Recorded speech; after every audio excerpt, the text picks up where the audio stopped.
Salve, salve, sejam todos bem-vindos. Eu sou Jair Fernandes e hoje vamos falar sobre a identificação dos componentes de hardware de um computador. E essa aula faz parte da disciplina Arquitetura e Manutenção de Computadores. Então, para identificar os componentes, a gente precisa saber algumas técnicas e critérios para fazer a melhor escolha e também para ser possível futuras manutenções e upgrade aí do seu computador. Primeiro a gente vai falar da placa-mãe, né, que é a motherboard. A placa-mãe ela é a base do PC, onde tudo é conectado e ligado. Então, através dela que sai a energia para todos os outros componentes físicos que fazem parte aí do sistema, como a memória, como a CPU, como os dispositivos de entrada e saída, como a impressora, o monitor e todos os outros. Essa placa-mãe ela é muito importante porque ela pode limitar aí o software utilizado nessa máquina.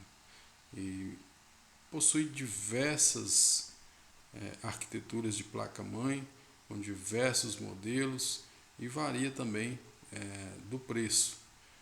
Dentre elas podemos citar as placas-mães ATX, a Micro ATX, a Mini ITX e a placa mais robusta para processamentos maiores, que exige maior desempenho, é a placa-mãe eATX.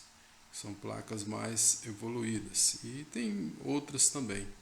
Isso vai depender da aplicação e do seu orçamento.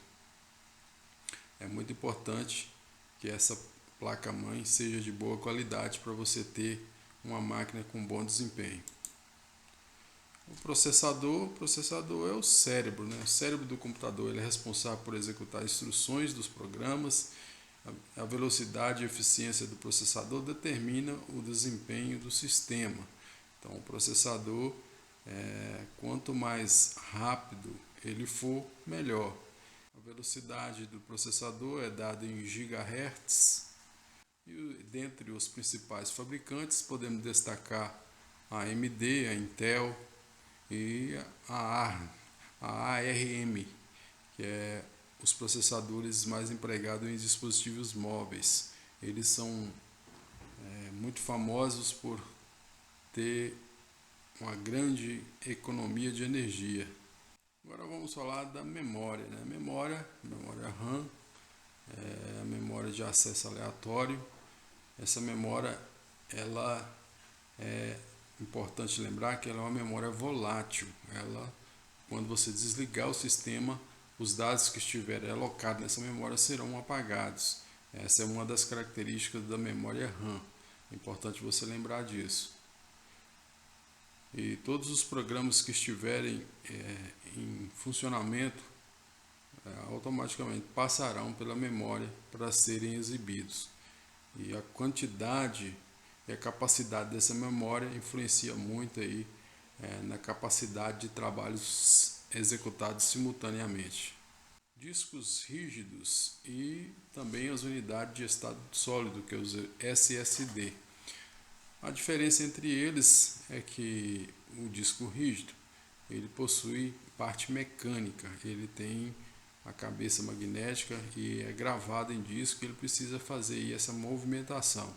Daí ele ser um pouquinho mais lento do que os SSDs. Os SSDs eles são cartões, eles são de acesso mais rápido, não é mecânico e também ele possui um custo um pouco mais elevado, exatamente por ser um dispositivo de maior velocidade e aguentar mais impactos aí e não ter problemas com dispositivos mecânicos.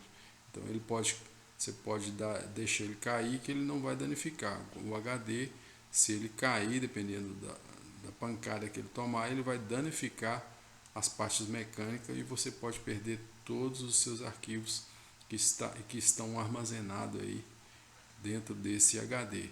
Lembrando que ambas esses dispositivos de armazenamento são dispositivos não volátil, eles não apagam quando você desliga o computador. Fontes. Já diz tudo a palavra alimentação, né? Fonte de alimentação.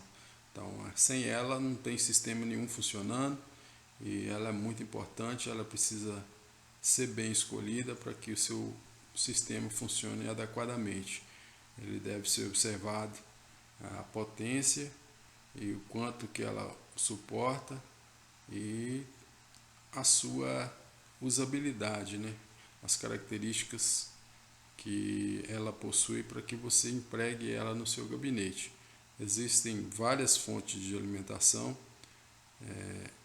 e a função dela é converter a energia alternada para a corrente contínua, transformar aí a corrente da energia que vem da operadora, energia que vem da operadora, para a corrente de pilha, para alimentar a placa mãe aí do seu computador. Ela fornece tensões de 3, 5 e 12 volts, 24, dependendo da situação.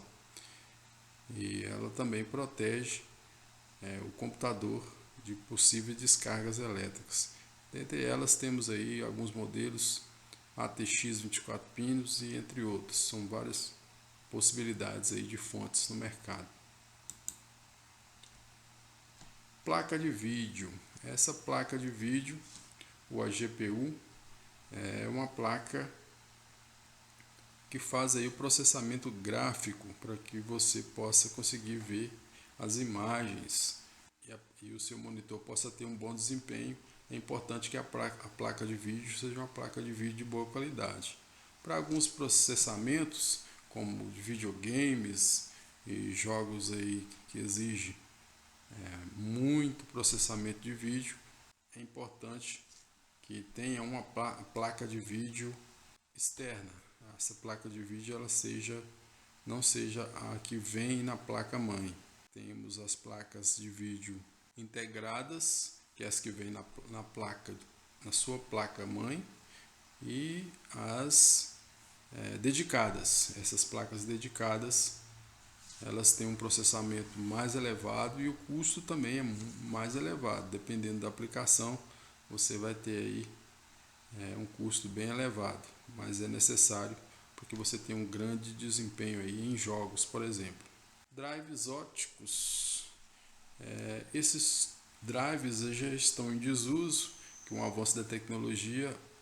Atualmente os novos dispositivos não trazem mais esse tipo de drive, mas é importante você conhecer, porque em alguns computadores mais antigos você vai encontrá-los, que é os gravadores de CD e DVD que existem em alguns notebooks e PCs mais antigos. Eles tinham essa funcionalidade, servia tanto para você formatar o dispositivo com um CD ou DVD, com um DVD bootável, e também para gravar e reproduzir e regravar CDs e músicas diretamente aí no seu dispositivo.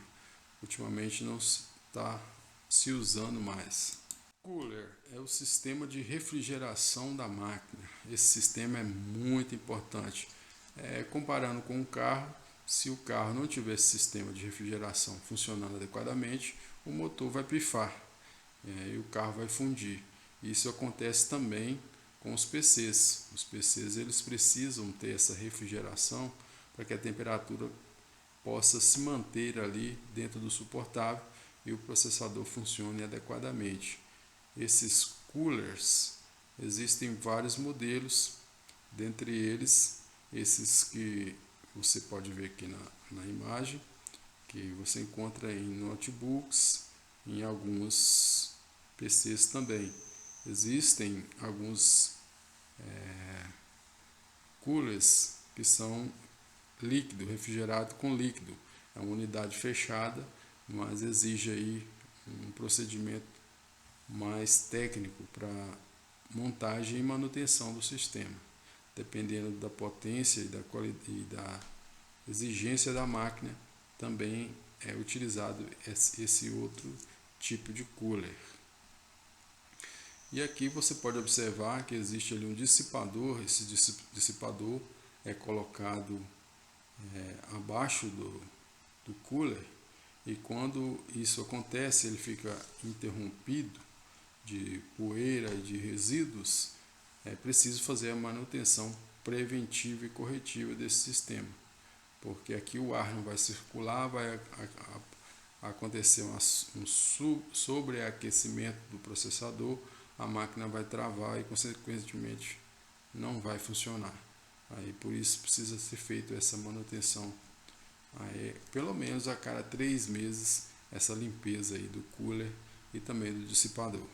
Gabinete não é menos importante que os outros componentes, é uma estrutura que abriga todos os componentes do PC e protege e também facilita a ventilação de todo o sistema. É importante que você procure um gabinete para adequar aí a sua necessidade. Tem os gabinetes em formatos com designs mais modernos e tem os gabinetes com arquitetura um pouco mais robusta. Aí vai da sua necessidade e também da sua preferência. Os periféricos. Periféricos são os dispositivos de entrada e saídas, como os monitores, as impressoras, os scanners, os teclados, os mouses e dentre outros dispositivos que são usados como dispositivo de entrada e saída, como a câmera, microfones, etc. Você precisa conhecer e diferenciar esses dispositivos que são cobrados aí em provas e alguns exames que são feitos aí pelo Brasil afora. Identificar os componentes de hardware de um PC é fundamental para você entender como eles funcionam e também para realizar aí os reparos que com certeza irão surgir. Por exemplo, a sua memória, a memória RAM, pode acontecer de ocasionar a queima. E se isso acontecer, você não vai ter imagem aí no seu monitor, você precisa identificar qual é essa memória, se ela é uma memória DDR, DDR2, DDR3 ou 4, para que você possa comprar uma nova e fazer essa substituição. E também é importante você ver a capacidade que essa memória possui. Se no seu sistema tinha uma de 4 GB e você tem um sistema operacional que é capaz de ler mais de 4 GB, você pode fazer um upgrade ou colocar 2 memórias de 4 GB. Daí a importância de você conhecer bem o seu equipamento. Um abraço, muito obrigado e até a próxima.